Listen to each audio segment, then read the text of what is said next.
Khuluma ke ngodaba unyakazise isizwe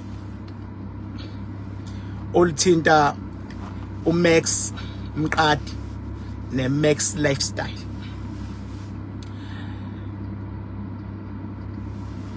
Before ngilithinta udaba ake ngiqale ngibongele iKZN nabafundi nje jikelele abaphase nama profits jikelele abafundi abaphasile o matric babo esebeya kuma institutions.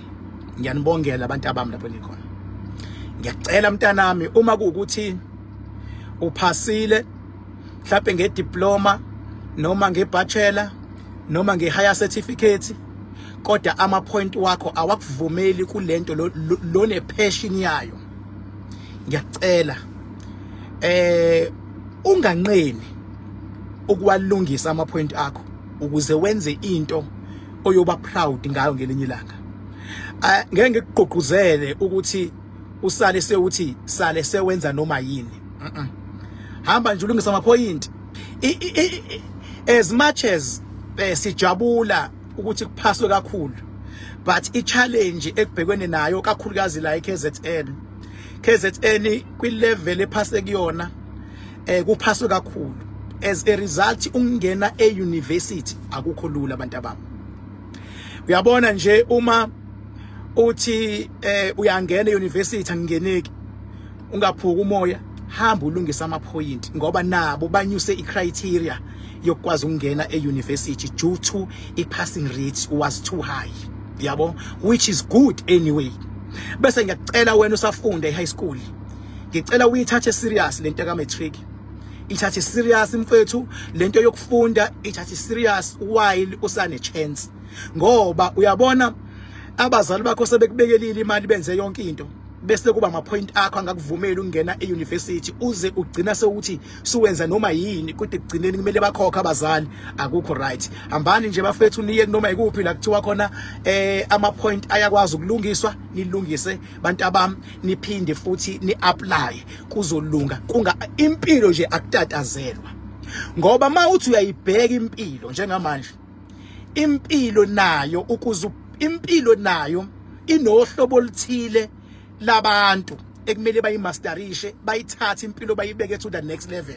Inohlobo oluthile impilo nayo ayifuni abantu ekuthiwa bazoyiphila by chances nezingane zabo. Uma wena umzali impilo uyiphile by chances but ingane yakho ayingaphili by chances, ayifunde ukuze ngelinye ilanga kube yiyona ezokwenza lo muzi lo walekhaya ube yenye into, ukuze ngelinye ilanga ithi noma I-understand ingane yakho as much as unga understand wena oqhamuka from the disadvantage background. Uyabona, uma unga understand wena obe ne disadvantage yokuya esikoleni but ingane yakho yona izo understand ukuthi yini target market. Ngelinye ilanga ingane izo understand ukuthi ma urana ibusiness noma ubani bafowethu, noma ubani orun business kuba ne target market. Ngisho nekole ikole khona even nazo ezine target yokuthi zifuna hlobo luni labafundi.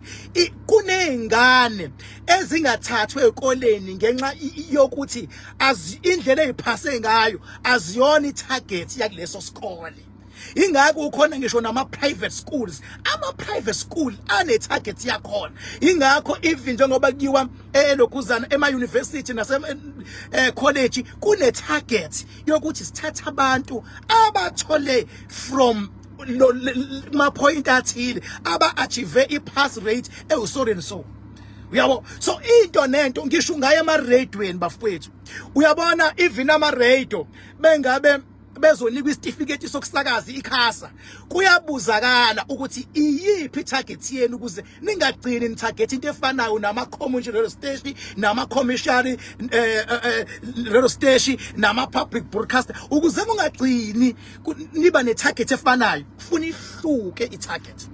Even if you run a business kumele ingafani I-target market ukuze no osoma business base lokishini nikwazi ukudedelana abafowethu.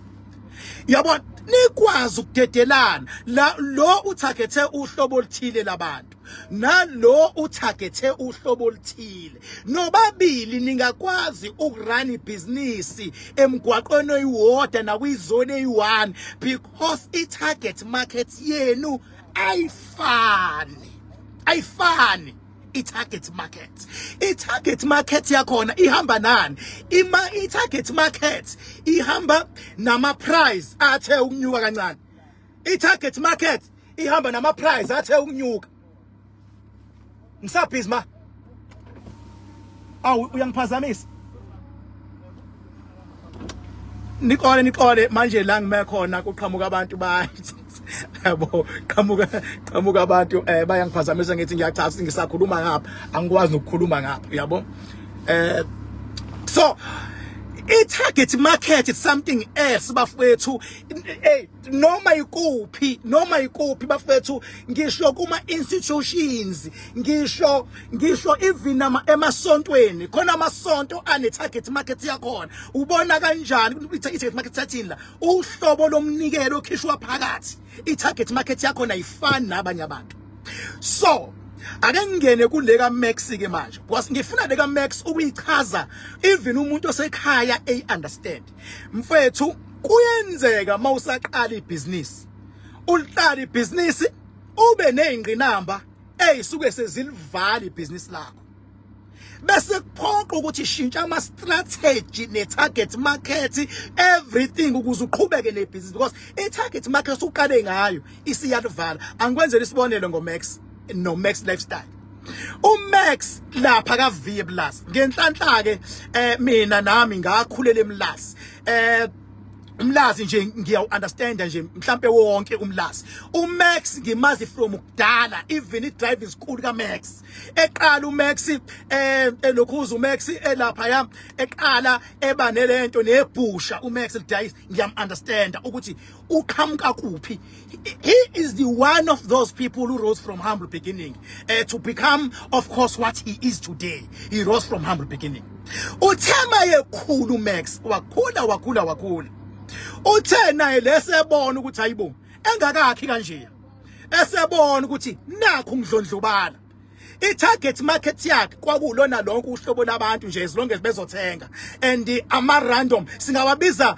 ngama-random buyers umuntu wafika uyathenga uyahamba but awunayo ishoka ukuthi uzobuya kusasa futhi ubungazi ukuthi uyeza ubungazi umbona sefikile usethengile futhi awunayo ishoka ukuthi uzobuya kusasa we can call those people like random buyers uyabo so uthe uMax bengabe esekhombisa uyadlondlobala kwase kuvele qhamuka icompetitor yaselokishini abamaningi ngingabala from lapha ka B ngiqala ukubiza amabhizinisi abantu from ka B amanye ama competitor abakomlazi ngako Joe yabona amanye abalapha ensimbini ngakomlapha ya like before ufike for konsimbini abamaningi ama competitor athema abamaningi competitor kwaseqhamuka enye ngizoyisho lo ngoba yasekhaya le kwaseqhamuka umJ neyadi umJ neyadi i-target yakhe kakuyile target eyayisetshenziswa uMax ngaleso sikhathi uzobakhumbula ke abantu maqhamuka into entsha ngibazi banjani abantu bavele bathi boo entweni entsha basuka abantu kaMax kufika iyadi bathi boo eyadi bahleba abantu kwathi waye asayi kaMax uMax usewile sekuhamba iyadi yabona yabo iyadi bele ama event amakhulu ngawacabanga bekade enziwa eyadi babuza uMax to Max nanti iyadi liyabudlisa awuvali ngani uMax Lifestyle uyazi wayethini uMax wathi no ulokhuzana ujigamana unzama umJ umfowethu yabo owamanje ithuba lakhe kodwa mina iphupho lami akubona labantu abama random buyers esho kudala into ezongenza ngokusustain uMax nakuba abantu sebehambile baye yadini ngizo renovate ngiwenze ube something le kuyivision yami bafetha ngazo ukuthi kanti lento ngiyikhuluma because ziyekoleni ingane kumele understand ukuthi bayiqala ama business funa understand ukuthi yini ivision yakho yini ofuna ukuachieve. You can start somewhere but inhloso ufuna ukulendela kuphi one day. So what it as much as ugcwala even no Black Coffee or Metro FM beya eyadini uMaxi engathi kubhizi eyadini wase investor renovating because usebonile ukuthi labantu ababa random buyers nabantu bobumnandi negroovane ezingalali seziyeleni my renovator wase ethi ngifuna mina kazingaphazamiseka awubhizi nawe so I beke kubhizi so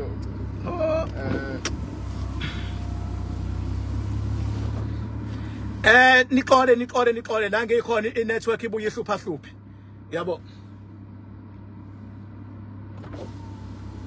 ya cabanga futhi ngabe seku right angicela uvele ibeke la kimi yeah hayi ibeke la kimi ayisebenzisi ayibeke la network ayibeke la i right mayila kimi thank you ningiqolele bafethu ngiqole kakhulu bafethu ningiqolele bafethu ningiqolele kakhulu uyabona le nkulumo yami sengifuna iwari yami ilabantu abaye ema university engifuna banga intimidatewa i-social media kumele ba understand vision as much as abantu basebegcwale yadini what the reason why ngi-renovator it's because i-target market it's because iphupho lami elokukhuphula umlazi iphupho lami elokuletha ama-tourist emlazi iphupho lami elokudesign umlazi iphupho lami elokubeka i-landmark emlazi bafowethu emlazi bagcwala abantu eyadini zidume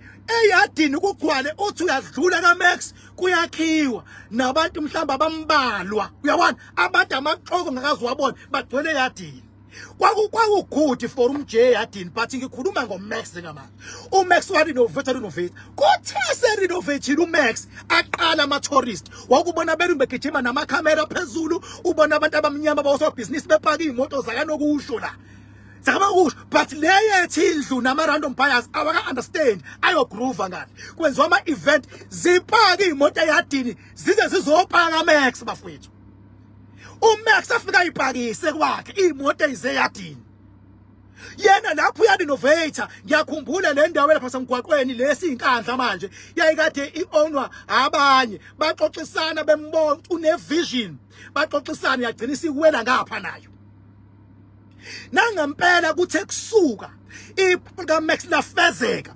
wayiqeda iMax's lifestyle afika ama tourist bafika abantu bendawo abazi store sabo zafika insizwa zendawo ezipotential buyer kodwa wangabaxosha labantu abama random buyers bafike bangene bathenga inyama abanye bahambe bathenga utshwala bahambe abaxoshwa kodwa ukuthi abaxoshwa akusho ukuthi iphupho lakhe akalazi iphupho lakhe iliphi elokuthi bonke labantu laba abaphathi imali eningi bonke ama tourist yonke corporate wonke umuntu ofuna uku-upgrade standard athi ngiyohlala lapha nanamanje akhona amabhizinisi elokishini lama business aselokishini nawo ane target market yabo akhona futhi amanye ama lifestyle aselokishini ane target market yawo kodwa our compete neyadi I'm sorry our compete ne Max lifestyle because it target Max lifestyle it's something else as a result uMax ngekaxabane namanye ama business athi ningithathela ama customer ngeke kwenzeke abantu kumele ngabamshayela izandla uMax ukuthi yena eyakhe target idedela abanye abafowethu ekuyigruvelwayo kubona noma yinini uyabona bashaye ngama carport uyabona umuntu asenzela icarport yakhe bese ezenzela mhlambe necar wash eceleni uyabona nakugcwale abizo DJ akana nkinga uMax nalabo bantu labo kodwa eyakhe ithi Nakhuke manje mfowethu usufunde kanzima owasemlazi. Unabantu abakuvakashele from overseas noma from Cape Town for argument's sake, yabona? Ufuna ukubathatha ubakhombisa ukuthi uphila impiloni. Uzobayisa kuphi labo bantu? Uzobathatha ubayise yadini. I mean ubayise kaMax's lifestyle. Mawufika eMax's lifestyle nakhona uzoclaim iVIP, uyanyuka uyaphezulu. Wafika eVIP yakhona, you can feel ukuthi ngathi usezulwini. Uzibonela wena ukuthi la ngeke mfethu la ungibeke khona, yabona? Uzibonela wena. Uqala udlule esangweni, ungena. Uzongena esangweni lakhona, isecurity yakhona is tight baba. Yabona? Ama parking akhona are monitored. Ama parking akhona kune security nje ela kuma parking. Mawungena thopa imoto busuyangena walinda a few minutes kuthiwa no uyasiphazamisa siyasebenza ngena ngaphakathi siyayibona imoto yakho khululeka. Mawungena ngaphakathi la udlula khona from kwi entrance yakhona is too professional. Uqala uzohlala kune big screen la unyuka uya ku VIP. I target market yakhe emotivateayo ukuthi akenze lokho. Ungaya ngisho emhlanga babetolo ezikhona zine target market yakhona. But inkinga i-social media izobalimaza abantu abaningi ngoba kuvele qhamuka umuntu oyedwa olwa impi yakhe bese funa ukudidisa the entire system. Afuna ukudidisa the entire vision. Wakwacabanga uxolise ukuthi ukhuluma ivision yakho kubantu. Uxolise. Mina benga understand amakuthiwa uthi uMaxi angibafuna abantu mina bamaronda mla abangena akasho ukuthi angibafuna abantu. Uthi they can still come and buy and enjoy with us. But kwi paperwork yakhe nasemqondweni wakhe iphupho lakhe lithi ngifuna ama tourist ezila, ngifuna ama corporate ezila, ngifuna okhingibhaka bezila, ngifuna one day even unyazi malihalela ukuthi nje lambe nabafundisi iyodla inyama lifile at home. Ungena nje lithi la unganyuka ngafike ngahlala phela unyazi lilayithele kakhulu inkosi leya lilayithele unyazi lube comfortable unyazi ukuthi awulangena, security is there. Makufika isilo siyafika isilo siyafuna ungena sibe comfortable singene. Mangabe kufika noma ubani abe comfortable, yabo, abe comfortable. I-target market isiza bengabe kunjalo i-target market eyokuthi wonke umuntu kwanoma yiluphi uhlobo the moment uyikhuluma ukuthi nanti target market wenza labantu mfethu abazi story sabo, wenza labantu abahosoma business, wenza labantu abafunde kanzima, wenza labantu abazimaintainayo, wenza labantu abazisithunzi ukuthi siphephile masiya lapha. Ngoba khona abantu mfethu abafunde kanzima, khona abantu abasebenza imisebenzi ehloniphekile abangafuni ukubonakala kuphi noma ikanjani noma inobani target market. Khona abantu abawothisha abafuna ukuyoshawa umoya kodwa abafuna ukushawa umoya nengane abayifundisayo. I-target market isizaphi lapha? Iyayikhahlela ingane, uyangena uthisha, uya afford yongena ku VIP, uyahlala uthisha. Khona abantu abama managers abangafuni ukuthi masebengenile seqhamuka umsebenzi uthawu nathi manager yami, yabo isifikile manager isiyakwazi ukungena, isiyakwazi ukuyohlala lapha yana. Uma ithanda inkampani ithatha abasebenzi bayo ibayisa khona. That is the target market bafana. Ukhulume impilo, ukhulume kuyinloli bese sifone lengiphazamisa la. Hayi ngeke Phazamisa network. Khona pho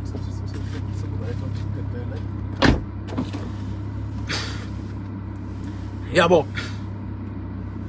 So that is the reason why ngisho ngithi bafowethu lapho ukhona ngiyacela abenza ama business management bazoyithola lento ye target market.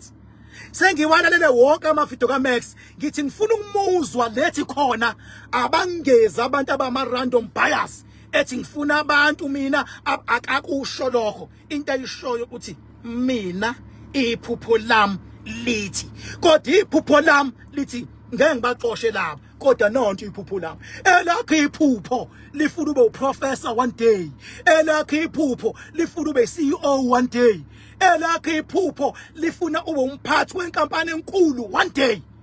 Lokho baba ngeke kuvinjwe umuntu ozothi oh usufuna uba CEO awusana ndaba ukuthi thina suka phi nawe. Elakhe iphupho baba, stick to your dream. Never feel apologetic ngephupho lakho baba.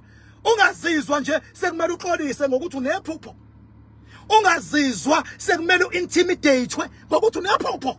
Hayi baba, you must never feel intimidated. Lo muntu akaphinda phuphe naye. Kuyimanje mlazi siyaziqhenya ngobukhazikhazi base Max Lifestyle baba. And into emnandi kimbhekile uMax, ngabona ukuthi umuntu onamandla kuyena idlozi eluma wakhe. Yilo elimvikela njalo. Lamvikela sekumele ishone phansi iMax Lifestyle yavele yavuka sekuthiwa iphelile. Ngoba kafika isikhathi kwathi why izophela yavele yavuka yadla amagalani. Kwafika isikhathi la esabothajwa ama politicians.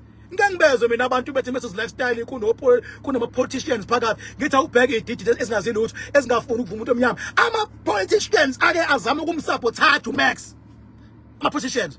uMax uke wazama ukudutshulwa, wasizwa iPhone baba. Wasizwa iPhone, kwadutshulwa la kwiiPhone. Kwadutshulwa iPhone kumele inhlamvu ingene kuyena. So iPhone wangamzwapha umuntu ususa iPhone. Awuboni leyo muntu ukuthi uhamba namandla edlozi eliclose kakhulu kuyena elimvikelayo. Bafethu ngiyacela. Ngiyacela bafethu. Asi understandeni impilo. Ngiyacela ngelinye ilanga nawe la uhleli khona uyafuna ukuba nomuzi omkhulu. Uma unephupho lokuthi ingane zakho zibe oprofessor. Ngiyazi laba abanezingane ezingakwazi ukufunda bayokuzonda ukuthi wena uthi ufuna uprofessor. Uma unephupho lokuthenga imoto eyiluxury, ngiyazi ziningi izitho oyoyivusa. Uma ingane yakho iphase kahle, sengiyazi unezitho endaweni ngokuthi ingane yakho iphase kahle. Uma ingane yakho ingasitholi isikole, ngiyazi khona bazojabutha isitholi isikole. Uma nithandana husband and wife, ngiyazi ukuthi khona abadinwayo. Uma ushiwe umkhwenyana kodwa still ukwazi ukuphila, ngiyazi khona abadinwayo iliyonto. Uma uMax ekhuluma iphupho lakhe, ngiyazi khona abadinwayo bese befuna ukubambelana ngento engathi shu. Ngiyacela bafowethu, Max akakaze athi akawafuna abantu ombias ukukhuluma iphupho lakhe. And angifuni mina lishintshe iphupho lakhe ngoba siyalibona limthathela mbekaphi.